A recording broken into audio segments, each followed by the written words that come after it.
raconte. Christophe Andelatte. En mai 2016, en Haute-Savoie, Cédric Mailleux ne supporte pas que sa femme ait demandé le divorce. Alors pour la punir, il noie leur petite fille de 3 ans, Léa, dans son bain. Ouvrons ensemble la cote B du dossier d'instruction de Cédric Mailleux. Europe 1, Christophe Andelatte. Dans le système judiciaire français, le dossier d'instruction contient un sous-dossier appelé cote B. Il rassemble les rapports des experts psychiatres, psychologues et de l'enquêteur de personnalité. Ouvrons l'un de ces dossiers. Andelatte raconte. Cote B sur Europe 1. En mai 2016, Cédric Mailleux et sa femme Blandine vivent un divorce houleux. Cédric harcèle sa femme via des SMS menaçants. Il lui dit qu'elle ne gagnera pas et il la menace. Jamais elle ne pourra l'empêcher de voir sa fille de 3 ans, Léa. Le 23 mai 2016, la mère alerte la police. Cédric n'a pas ramené Léa, qu'il gardait pour le week-end. 3 heures plus tard, les policiers se présentent chez elle. La mère de famille leur saute dessus. « Vous avez ma fille ? Vous avez Léa ?»« Madame, asseyez-vous. Nous avons une nouvelle dramatique. Votre petite fille est morte, madame. C'est votre mari qui l'a tuée. Il est en fuite. » 11 jours plus tard, le village de Margencel en Haute-Savoie enterre Léa, 3 ans.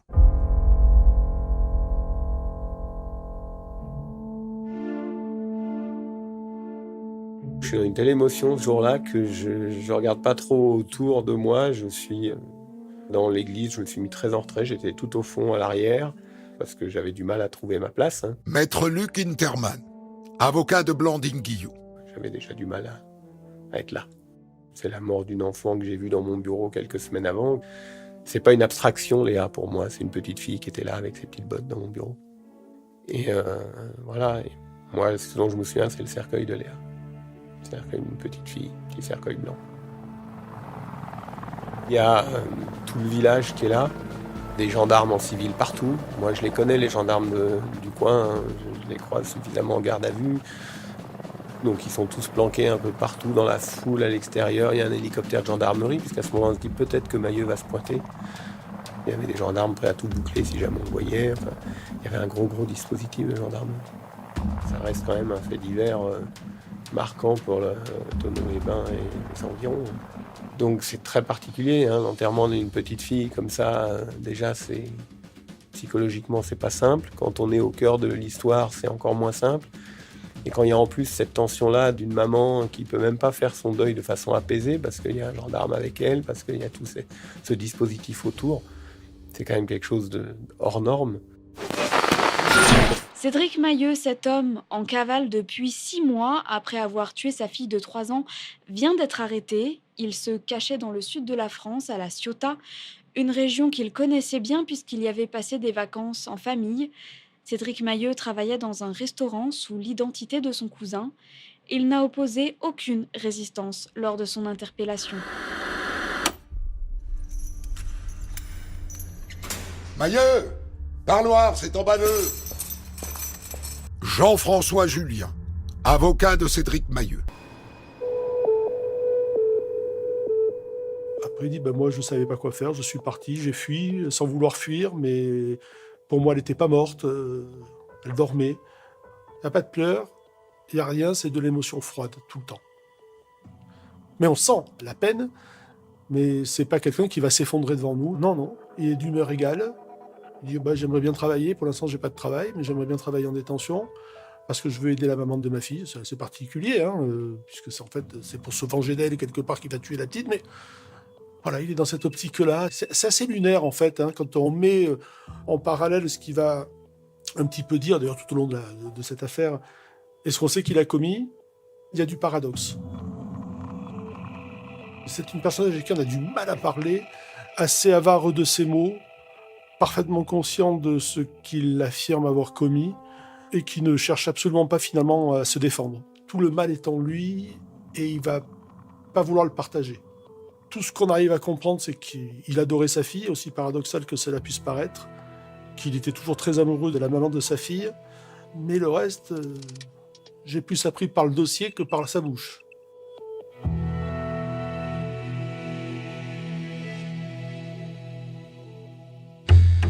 Code B12, expertise psychologique de Valérie Fournier.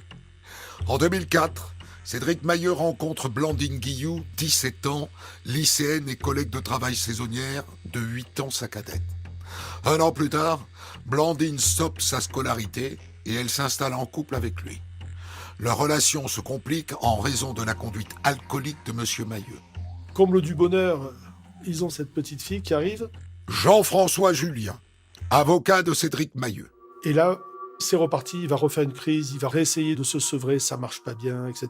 Et le couple va partir à volo au fur et à mesure, jusqu'à 1 an avant le décès, où là, Blandine lui dit, bon ben ça suffit maintenant, on va se séparer.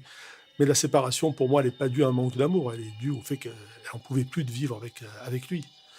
Où c'était la fête constamment, il partait, il se droguait, il buvait, il rentrait n'importe quand, n'importe comment.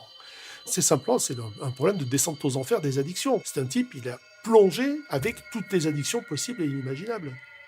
Il parle de la dépression, il parle d'anxiolytique, il parle du jeu, il parle de drogue, de toutes les drogues, de l'alcool. Enfin, c'était abominable. Comment voulez-vous qu'une maman puisse vivre avec sa fille avec c'est pas possible, c'est pas possible. Blandine Guillou déclenche la procédure de divorce. Et face au juge des affaires familiales, elle demande une garde alternée. Son avocat tombe des nues. Elle lui avait toujours dit que Cédric Mailleux était dangereux pour leur fille, qu'elle craignait son alcoolisme et ses addictions, et qu'elle demanderait la garde exclusive. On ressort de la salle d'audience, et là, alors avec le caractère qui est le mien, que je suis quelqu'un de modéré, entre guillemets, j'engueule Madame Guillou. Maître Luc Interman, avocat de Blandine Guillou. En lui disant, écoutez Madame, vous pouvez décider ce que vous voulez, ça m'est égal, mais il faut me tenir au courant avant. Moi, j'arrive devant le juge en disant quelque chose, et en fait, vous avez dit le contraire au juge. Donc pour moi, c'est pas terrible d'un point de vue procédural et professionnel. Et elle me dit, mais je m'excuse, monsieur Interman, mais en réalité, j'ai fait ça parce que juste avant qu'on entre dans le bureau du juge, dans l'escalier qui monte, puisque la salle d'audience est au premier étage, il m'a attrapé et il m'a menacé de s'en prendre à moi et à vous. Et j'ai eu peur pour vous et pour moi, c'est pour ça que j'ai accepté. Moi, je lui dis, mais pourquoi vous ne me l'avez pas dit? Je dis, il y a des agents de sécurité dans le tribunal, moi je suis là. Voilà, il aurait fallu nous le dire. Elle me dit, mais je ne savais pas comment faire, je n'ai pas su. Donc c'est une audience qui est très particulière, a posteriori, encore une fois, l'audience est terminée. Moi, je vais demander à l'agent de sécurité si on a des caméras, quelque chose dans ce couloir. Il me dit non, il n'y a rien. Donc j'ai aucune preuve de quoi que ce soit. Donc j'en suis réduit à dire à Madame Guillou, on est fichu maintenant. Le juge, il a ordonné cette résidence alternée. On pourra ressaisir le juge si on a un élément nouveau à faire valoir et dont on peut rapporter la preuve. Mais donc on va se retrouver de fait avec une résidence alternée qui est mise en place dans ces conditions-là.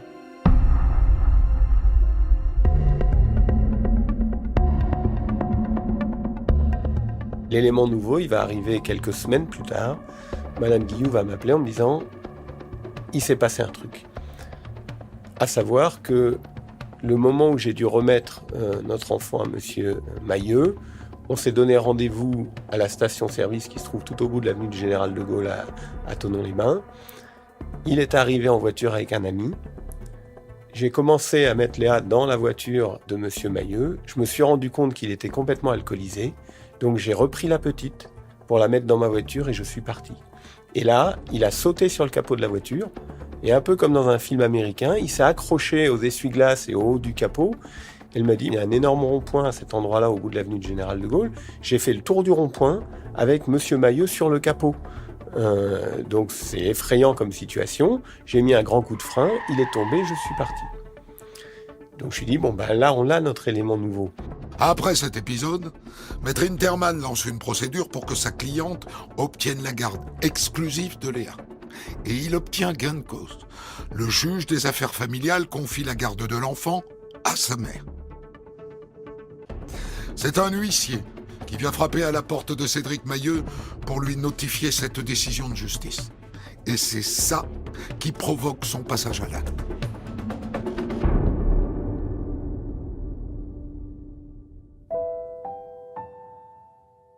Il se trouve que, par un hasard malencontreux, aujourd'hui, voilà, je m'en mords encore les doigts, mais l'assignation va arriver chez monsieur Mailleux à son domicile, l'huissier va se présenter, ne pas le trouver, il va lui laisser dans sa boîte aux lettres l'assignation en question, et c'est le week-end où il a la petite. Et c'est en recevant cette assignation que monsieur Mailleux va décider de tuer la petite.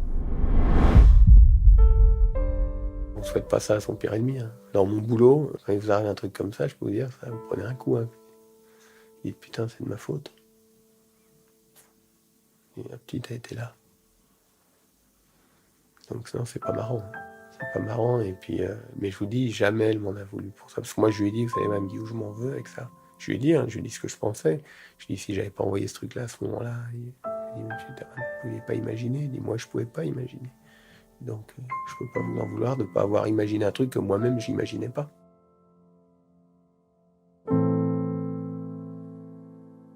Deux jours après le meurtre de Léa, sa maman, Blandine Guillou, reçoit un courrier de Cédric Mailleux.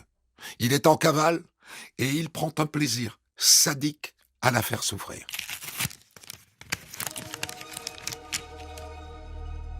Salut Blandine, t'as voulu une nouvelle vie ? Maintenant tu peux la refaire sans Léa. Ça doit être dur de se lever le matin en se disant que par ta faute, tu as perdu ce que tu aimes le plus au monde. Je ne te souhaite pas une bonne fête des mères, puisque tu ne l'es plus. Je suis très heureux de voir que tous les jours, tu vas pleurer la mort de ta fille. Tu m'as forcé à faire ça. J'espère que cette année, tu vas bien souffrir avec la mort de ta fille, et bientôt celle de ton père. Champagne! J'ai bien dit à Léa que tu ne l'aimais pas. Je regrette rien. Content de t'avoir fait vivre l'enfer. Signé Cédric.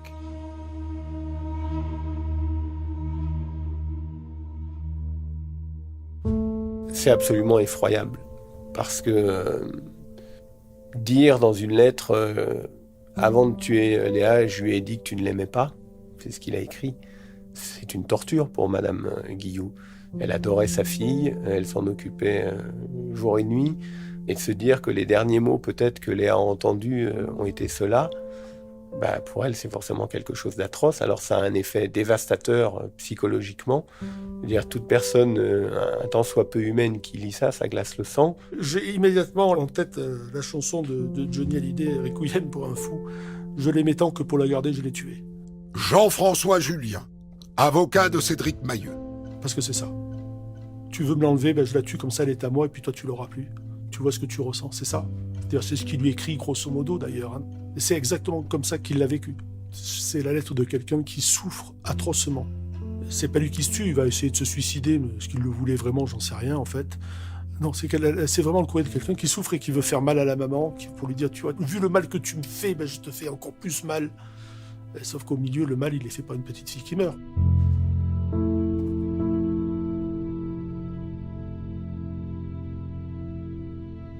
On sent bien que le sujet n'a aucun remords ni culpabilité. Patrick Blacher, expert psychiatre. Il va même dire que ça le fait rire. Il écrit HII 3 points, en disant que finalement, il a fait tout ce qu'il pouvait pour atteindre cette femme qui rend responsable de ses malheurs. Et il va jusqu'à dire qu'elle ne pourra plus jamais avoir de cadeau pour la fête des mères. C'était à l'époque de la fête des mères que le drame s'est produit. On peut imaginer quand même que la personne qui reçoit cette lettre souffre effectivement. Donc de ce côté-là, il a sûrement atteint son but. C'est-à-dire qu'on est dans une logique où il reconnaît les faits et il reconnaît que ces faits avaient pour but d'atteindre la mère et non pas uniquement l'enfant.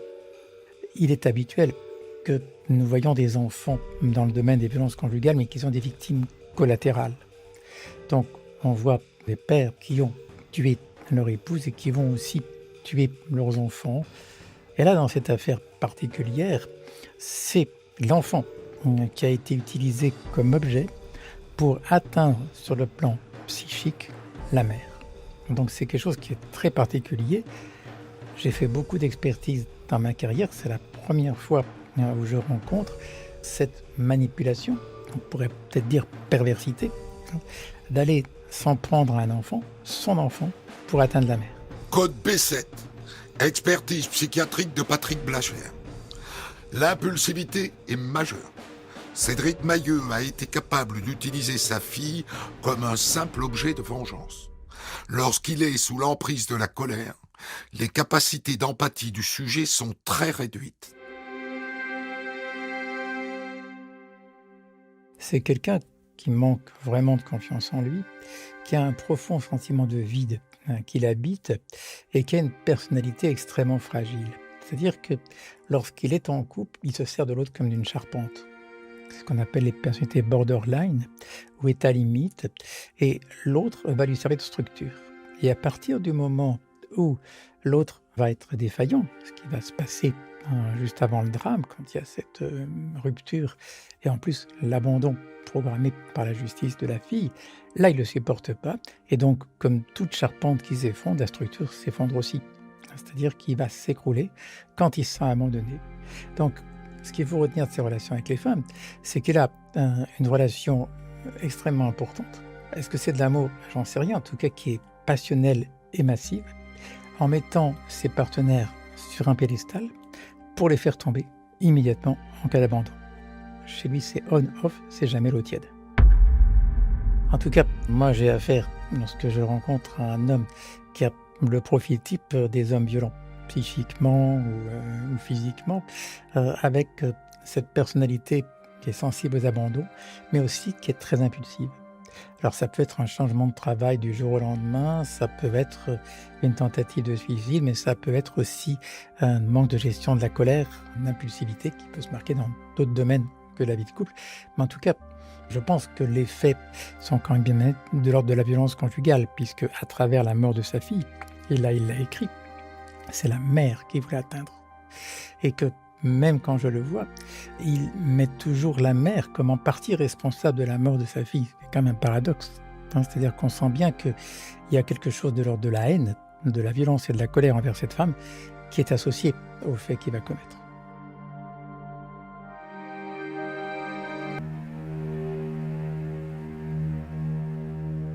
Il vit dans un contexte un peu particulier. Il est élevé avec une maman qui est témoin de Jéhovah. Jean-François Julien, avocat de Cédric Mahieu. Un papa qui est absent parce qu'il travaille beaucoup, il est boulanger, il n'est jamais là, il ne le voit pas, il n'a pas de rapport réel avec son père. Mais il a de bons rapports a priori avec sa mère, mais il n'a pas du tout de rapport avec son père. C'est une fratrie de 6 et la maman a beaucoup de mal. À tel point qu'à un moment donné, d'ailleurs, elle va faire une dépression et ils vont être placés pendant quelques temps en famille d'accueil. C'est une famille qui est élevée dans la restriction, donc c'est pas de cadeaux, on fête pas Noël, on fête pas les anniversaires. En plus, ils sont un petit peu démunis, donc je crois qu'ils partent une fois en vacances avec le Secours Pop. Voilà, c'est une famille qui vit dans la pauvreté, qui vit pas bien, avec une maman dépressive, une sœur qui est également dépressive. C'est pas un environnement très favorable au développement de Cédric. Mais si vous arrivez à l'école, le point d'intérêt des garçons à cette époque, c'est le foot, c'est qu'est-ce que tu as eu, voilà les cadeaux, on t'a offert la PlayStation ou je ne sais pas quoi. Lui, tout ça, il a rien. Quand vous arrivez le lendemain de Noël en disant alors, qu'est-ce qu'il y a eu à Noël? Bon, rien. Oh, c'est ton anniversaire alors, tes parents, qu'est-ce qu'ils t'ont offert? Rien. Ah, t'as vu, c'était le match de foot hier. Ah bon? Ah, vous n'avez pas de lien social.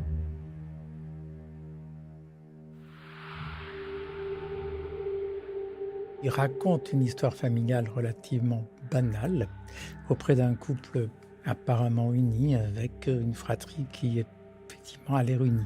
Patrick Blacher, expert psychiatre. On peut, à l'analyse de sa personnalité, douter de cette nature non traumatique de l'enfance, mais en tout cas, lui n'en parle pas. Il ne fait état que d'une seule agression dont il aurait été victime quand il est adulte, donc ça n'a pas pu influencer sur sa personnalité.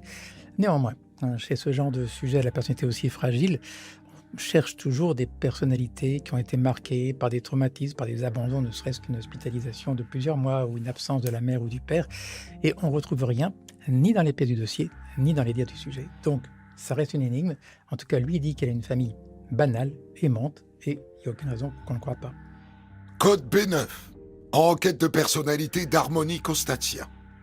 Si Cédric Mahieu ne critique en rien l'éducation très stricte des préceptes des témoins de Jéhovah, elle ne semble pas être complètement extérieure à certains de ses comportements, ayant peut-être provoqué en lui un sentiment de frustration qu'il viendra compenser à l'âge adulte.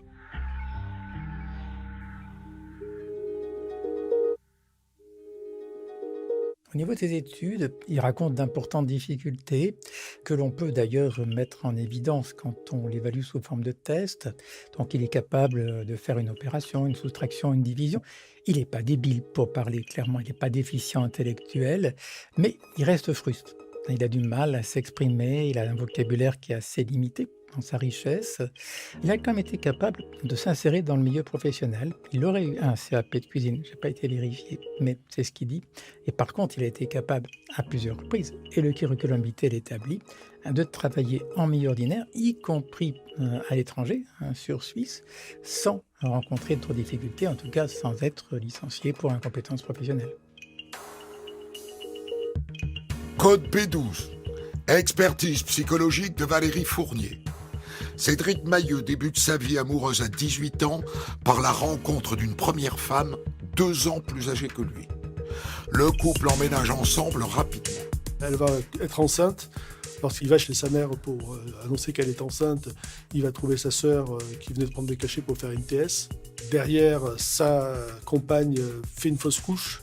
Elle va perdre tout le sang, c'est lui qui va tout nettoyer. Et elle dira, il a tout nettoyé, il a fait en sorte que tout ça disparaisse. Et moi, ça m'a permis de bien le vivre. Mais lui, je m'aperçois aujourd'hui qu'il n'en a jamais parlé. Il ne parle pas de sa douleur. Il a ça en lui, c'est terrible. Et il se renferme. Et c'est là où petit à petit, il va commencer un petit peu à partir dans les addictions. Code B9.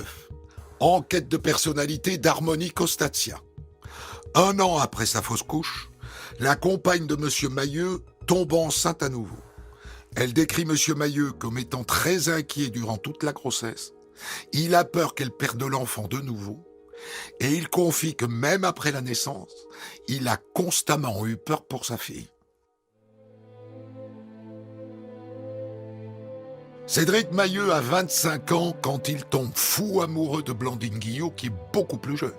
Elle a 17 ans. Il quitte tout pour elle. Et très vite, il veut un enfant. C'est son deuxième amour. Ils ont mis plusieurs années à avoir cet enfant. Ils ont dû recourir à une FIV. Et il va dire de manière assez étonnante, c'est de ma faute, j'ai pas assez de spermatozoïdes. C'est de ma faute. Il n'y a pas de faute. Je veux dire, si vous n'avez pas assez de spermatozoïdes, vous avez pas assez. C'est pas une faute. C'est comme ça. C'est de ma faute. Et il va ressombrer. Il va tenter à plusieurs reprises de faire des sevrages alcooliques, etc. Il n'y arrivera jamais, jamais, jamais, jamais, jamais. C'est terrible. C'est une vie pleine de chaos et toujours avec cette peur morbide de voir son enfant mourir. C'est lui qui a exigé que sa fille reste dans la chambre conjugale et dans le lit pour vérifier toute la nuit si elle vit. Code B9. Enquête de personnalité d'Harmonie Costatia. Durant la grossesse de Blandine Guillot, Cédric Mailleux est très vigilant. Il impose à Blandine d'arrêter de travailler. Léa naît le 5 juillet 2012 et le couple se marie dans les mois qui suivent. Par la suite, Cédric Mailleux a développé un comportement dépressif et excessif dans ses consommations d'alcool et son addiction au jeu. Je ne pense pas qu'il y ait un événement majeur qui soit à l'origine. Je pense que c'est une accumulation petit à petit. C'est un système de vie qui a été mis en place qui ne lui correspondait pas. Et d'un seul coup, il rencontre sa première femme, bouffée d'air. On respire. Je vais savoir ce que c'est qu'une femme, je vais savoir ce que c'est que de faire l'amour, je vais savoir ce que c'est que de sortir avec les copains, je vais savoir ce que c'est que de faire la fête, etc. Et cette fête que j'ai jamais eue, cet amour que j'ai jamais eu, tout ce que j'ai jamais eu, d'un seul coup, j'ai là, puis quelque part, vous exaltez, c'est trop, vous avez trop d'oxygène d'un seul coup, et puis vous dites, ah ben je m'amuse, donc ah ben tiens, prends un peu essaye de goûter ça, goûte ça, bois ça, etc.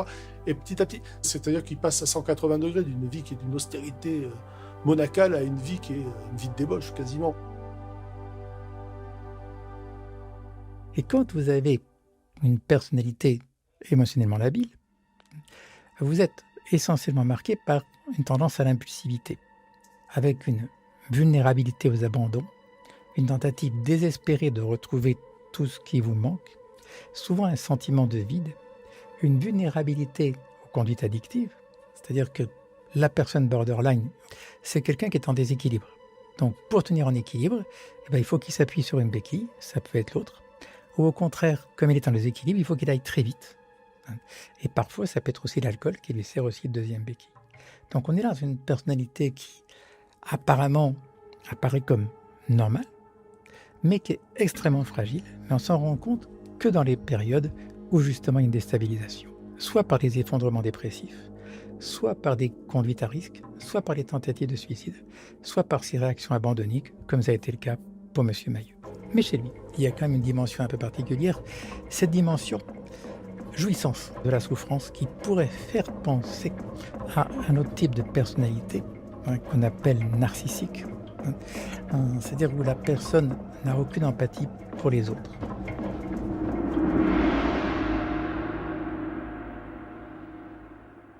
En mai 2019, 3 ans après le meurtre de sa fille, Cédric Mahieu comparaît devant la cour d'assises d'Annecy. Il a 40 ans. Faites entrer l'accusé. C'est un individu, entre guillemets, qui prend pas la lumière, qui prend pas la place. Maître Luc Interman, avocat de Blandine Guillou. Il y a parfois à la cour d'assises des gens qui parlent haut, qui interrompent le président. Mahieu, il est maladroit dans son expression orale, mais je le trouve assez insignifiant en fait. C'est un type, sans relief, il n'y a pas de relief, il n'y a pas d'aspérité, c'est quelqu'un de lisse en fait. Il n'y a pas d'émotion. Chez ces gens-là, on ne montre pas ses émotions. Il faut se rappeler que quoi qu'il en soit, il reste marqué par son éducation de témoin de Jéhovah. On ne montre pas ses émotions, on ne montre pas sa douleur, on ne montre rien. C'est pas bien. Je ne vais pas montrer que je souffre. Mais pas parce que je veux montrer plus fort et que je suis hautain, non, c'est que ça ne se montre pas. Il faut toujours avoir à l'esprit qu'il est modelé. C'est ce fond d'éducation qui est martelé pendant des années, des années, des années. Ben, il est là. Mesdames et messieurs, la cour. Quand on entre dans la salle, l'accusé est à gauche. Il y a une quinzaine, 15-20 mètres qui les séparent. Donc c'est la première fois où Madame Guillou va revoir Monsieur Mahieu le jour de son procès. Donc forcément, il y a des interrogations. On a envie d'essayer de comprendre un truc qu'on comprendra au final jamais. Mais c'est surtout ça, en fait, de comprendre comment cet homme que malgré tout elle a aimé, qui est le père de son enfant, a pu commettre cet acte-là. Ça reste un mystère. Donc voilà, elle, c'est un désir de compréhension d'un acte incompréhensible. C'est un sentiment double. D'un côté, il y a la peur de le revoir, effectivement, de croiser son regard, et en même temps, il y a la volonté de le faire. La volonté de dire « T'as voulu me faire du mal, mais je suis encore debout, en fait. Tu m'as privé de Léa, mais moi, je suis pas morte, et je continuerai à vivre. » Quelque part, pour elle, c'est une façon de lui dire « T'as échoué, en fait. Tu m'as pris Léa, mais t'as échoué. » Quand elle arrive, elle est d'une dignité absolue. C'est incroyable. Elle vient, on s'attend à ce qu'elle soit revendicatrice, etc. Pas du tout. Elle est d'une dignité qui est remarquable. Vraiment. Jamais dans l'excès, rien. Et elle se tourne vers lui et elle lui dit « Est-ce que tu veux que je pleure ?» Et lui se lève tout de suite. « Non, non. » Et là, vous avez un moment qui est suspendu, où ils se regardent tous les deux. Moi, je suis en plein milieu, assis.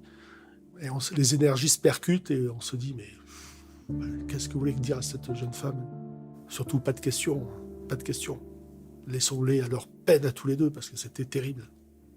C'est un moment, un rare moment d'assise, c'est un des rares moments pour lesquels on comprend pourquoi on fait ce métier. Moi, j'ai pas d'attente particulière de ce procès. J'ai beaucoup d'émotions, parce qu'entre-temps, le père de Blandine Guillou est décédé. Et donc moi, je vous avoue que quand j'ai commencé à plaider ce dossier-là, j'avais des sanglots dans la voix. J'ai eu du mal à lancer les premières phrases, parce que je repensais à Christian Guillou, qui n'a jamais su que M. Mahieu avait été interpellé. Et je lui avais dit, je me souviens, le jour de l'enterrement de Léa, j'avais dit, t'inquiète pas, Christian, je le lâcherai pas, M. Mahieu, on finira par le retrouver. Cédric Mahieu est condamné à 30 ans de prison. Il ne fait pas appel. 2 ans plus tard, il meurt en prison d'une embolie pulmonaire.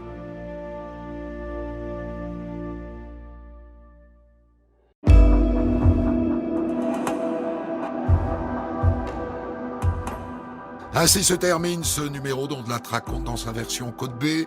Rédaction en chef Guillaume Maury, enquête de Marion Douzet. Réalisation Guillaume Vassaux.